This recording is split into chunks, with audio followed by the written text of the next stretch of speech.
Hi everybody and welcome to another episode of Space Science with Python. We are starting now today with our Meteor science project using, well, the Python language of course, and for this we need first, Meteor data, some kind of Meteor data, because, we cannot, theoretically we could create our own Meteor camera system and build it up somewhere and record our data.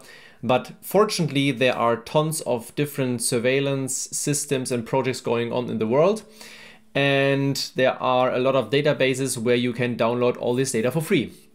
And one of the data bases are the EIAU Meteor Data Center, so from the International Astronomical Union.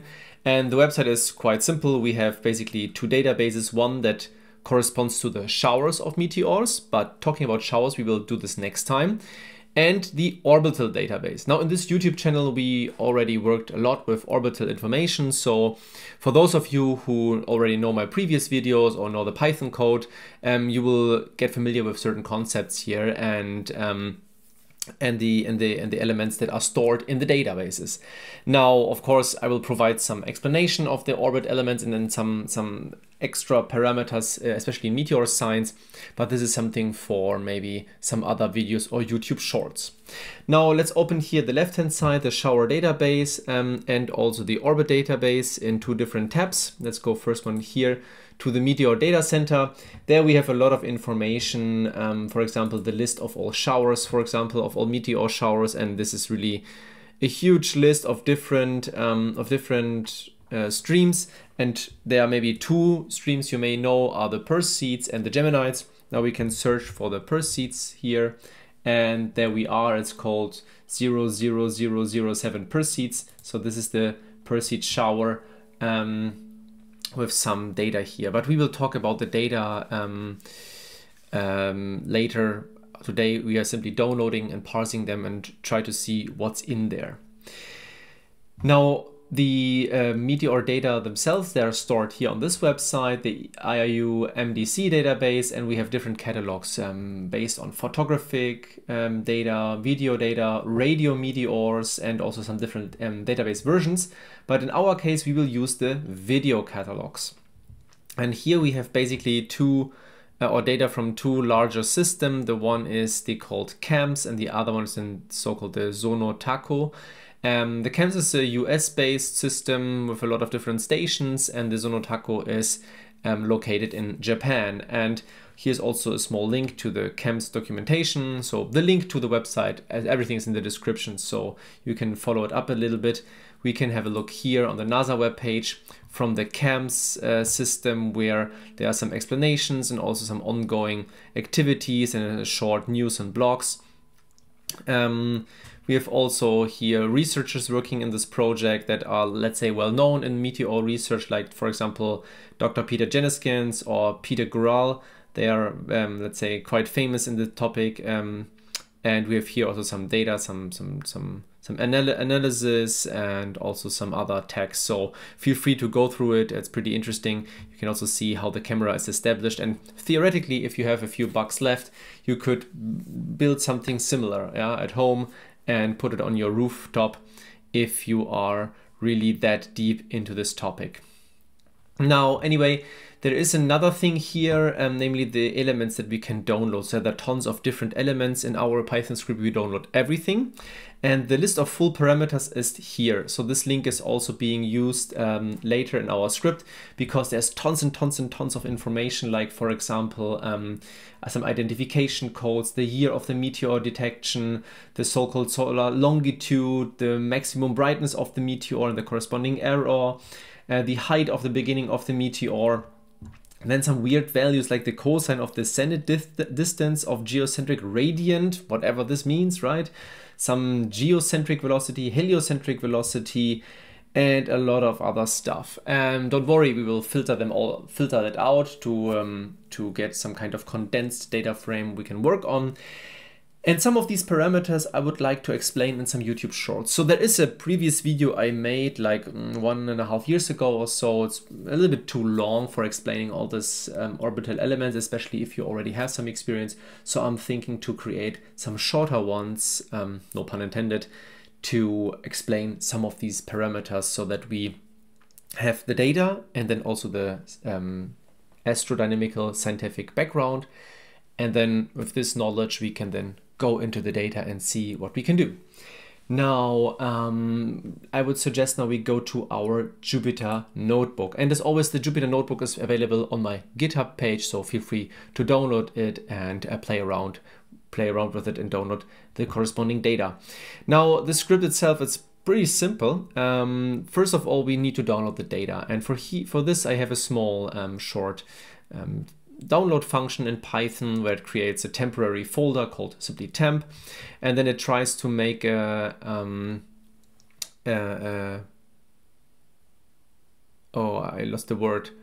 to make a request to the server where the data is stored. So the data that you have seen here, here, yeah, in this table, because all the links here, the zip files, they correspond to some files on the server. So this is what we try to do here. We download all the zip files, put them into temporary folder, and then we are extracting it and using the data. So the URL list for the camps and for the Sonotako is established or is written down here. So in a certain pattern, so we can generate all the different URLs and then go through a simple for loop. With TQDM, we see also the time, how long does it take, and well, here in my internet connection, and I mean for you it's maybe not different because the data is not that big.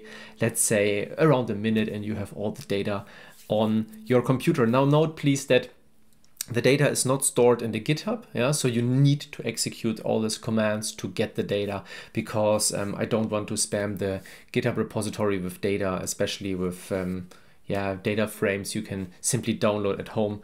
I think it's not large enough also to put it somewhere else, so I hope that's okay.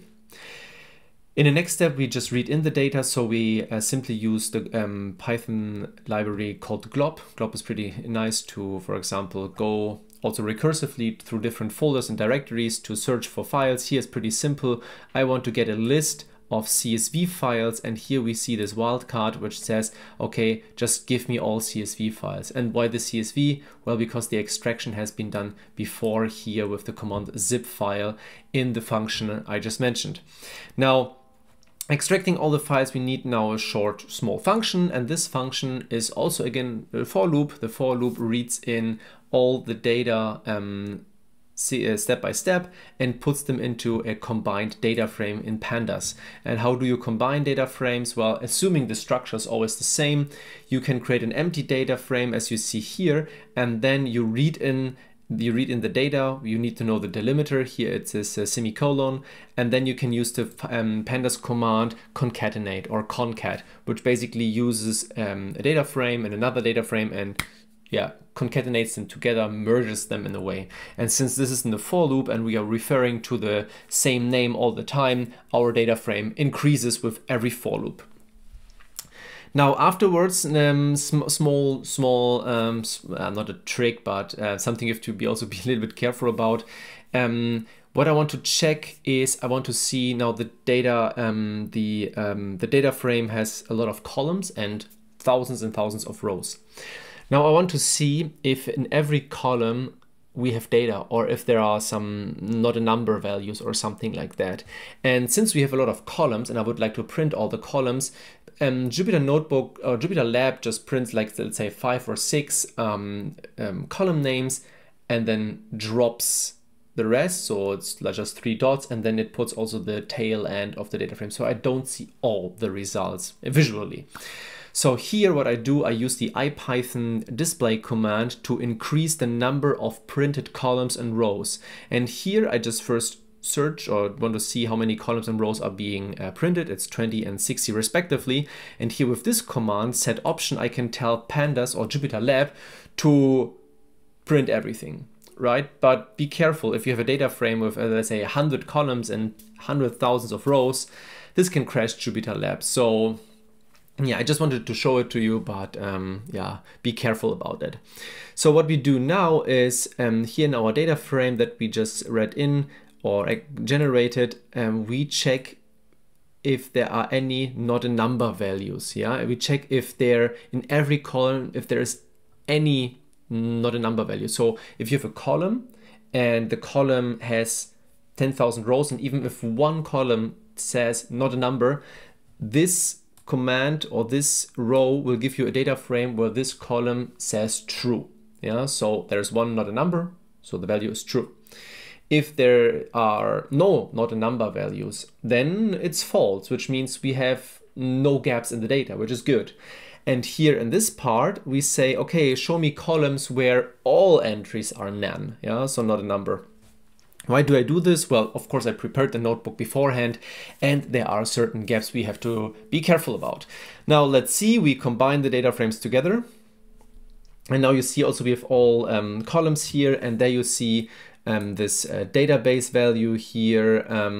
We can also switch back to our small description we have here. No, it was here full name of parameters, like for example, YR is the year of the meteor detection, the year of the, so we have all the years, which is nice, right? We have the month, we have the day, for example, but we do not have the delta day, yeah? As actually, we don't have any delta days at all.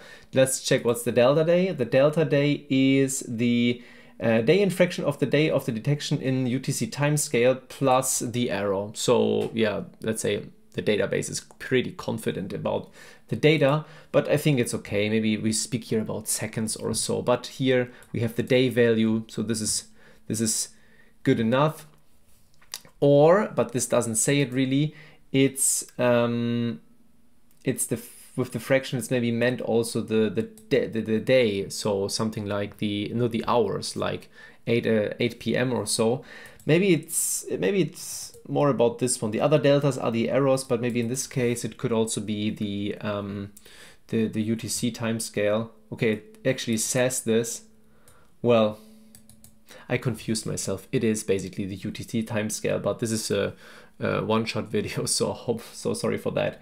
But yeah, we don't have any hours here, which is really strange, right? We have to deal with that, which is pretty unfortunate if we would like to get really the exact moment of the meteor. I don't know what the reason is. We could maybe ask them or ask the database guys where the data is, but let's leave it here. We have also the solar longitude. This is the corresponding value of so the position of the Earth. Yeah, they can. It's like on a, let's say, circle. I know it's an elliptic orbit. Let's say it's circle, and the solar longitude is divided from 360 degrees, and the time where the meteor hit Earth corresponds to a position of the Earth on the orbit, and this is given in degrees. So theoretically, we could use the longitude, solar longitude, and convert it back into UTC timescale. But I would be careful with this one because we don't know about the, let's not say quality, but we are not sure about the conversions and so on. So yeah, pretty unfortunate. We do not have the minutes, so we cannot really use any time dependencies. But well, that's okay. We have here all values for the maximum brightness, which is good. And what else do we have, or what do we not have is, for example, here the pi value. The pi is the longitude. Let's see, it's the longitude of perihelion. Yeah, we will talk about it, what it is, in another video, but it's basically an orbital element. So an orbit is described by 6 elements, and this element is not, or has gaps in the database, which is also not that good, but we can live with that. We will take a look at this later. Now let's reset the maximum number of rows to 10 again, and then we drop a few columns. I decided, well, we maybe do not need them at all. Also the solar longitude I want to drop for now. We have here where's the LS? Here there are some values are missing, some are not missing. Yeah, it's not maybe the perfect case here, but yeah, let's stick with the day, with the date time for now, because we need to split the data anyway already, so this is fine. And here is our final data frame where we have the year, the month, and the day. and also the corresponding magnitude and also the right ascension, declination, and so on. Now, while I talk, and I have to admit, I check my script all the time, I check the data. I was a little bit annoyed that we don't have the UTC timescale because, well, or any errors because we have to drop it. Now, preparing this video right now, I just see that the day is not an integer, but it's a float, which corresponds to a time. So as chaotic as the description of the data is, as chaotic is my preparation apparently. So I'm happy again. We have some kind of fraction. So we can use it and convert it, which is good. And it confuses me a little bit about the database. But these things happen, right? I mean, not only in academia, but also in industry and everywhere. Not everything is maintained perfectly all the time. And even the consumers, the customers, the users of the data, they also sometimes do not see it. So this is fortunate now. So I'm way more happier now with the video and the content than I was before. So cool, my mood increased. The longitude of perihelion here, the very last column, you see already some null values. We will talk about it just in a moment. We have here the semi-major axis, the inversion of the semi-major axis, and so on. So a dedicated, a reduced list of the orbital elements. And I prepared already some short videos I would like to upload the next couple of days to really explain all the individual values. Now I have to redo though the video for the daytime apparently, because yeah, I said there's only the day and not the UTC time. Anyway, let's go and let's clean up our data a little bit. We want to work with orbital elements at some point. And my suggestion is, okay, let's divide the data frame into a data frame where we have all data with no nan values at all, and a data frame where we have missing longitude of perihelion values. This is fine because for general statistics, or when we use some other parameters where we don't need the perihelion, we can live with that. So I would suggest we split up the database and let's see how many data are in there. So this is what we do here in this cell, where we say, okay, give me all the complete values where pi is not a value, not a number. Yeah, so this one is called df orbit complete and df orbit error. And here is the entire length of the data. And you see that in total we have almost 900,000 meteors. 900,000, which is pretty nice, I would say. So a lot of data. I'm looking forward to analyze it with you guys, because a lot of data points means we can do a lot of data science and also maybe some machine learning. So which is pretty cool, I would say. Just as a cross check at the end to check if our orbit completed data frame contains any null values. Not at all, which is good. So we are fine here. And finally, we store the data in our folder called Meteor_data, where we put it there as CSV files. You can store it also as a feather file or so if you like, but here is CSV. Maybe some of you would like to read it in some kind of sheet tool, but be aware, 400,000 rows, it can crash probably Numbers or Excel if you would like to use this one. Yeah, so this was basically it. This is a short Jupyter notebook to extract Meteor data. If you are already an expert in Meteor research or you know Meteor research stuff, please go ahead and analyze the data already. Now you have them.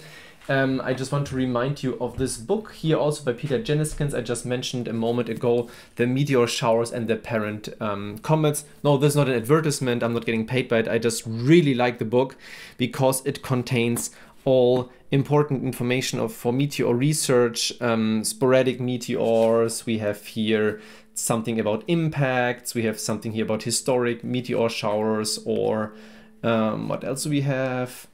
The Leonids, the Perseids, for example, we have here. And there is also explained some equations and some insights. And maybe you are wondering, I would like to recreate certain insights. You can use it. You can use the data now and really create parts of this book. For me personally, I would like to. I don't know if this is okay in a way, let's say, but this is like what science does, right? To check, to reproduce results. I don't want to copy the thing of this book, of course, right? I mean, I respect the book here, but certain analytics in Meteor research, they are being done all the time, like the analysis of the solar longitude, the stream direction, the so-called zenith hourly rate. But what all these things are, we will check. And at the very end of this project, we will also use, again, machine learning to generate some interesting insights. So I hope you stay in touch. I hope you like the topic, and see you next time.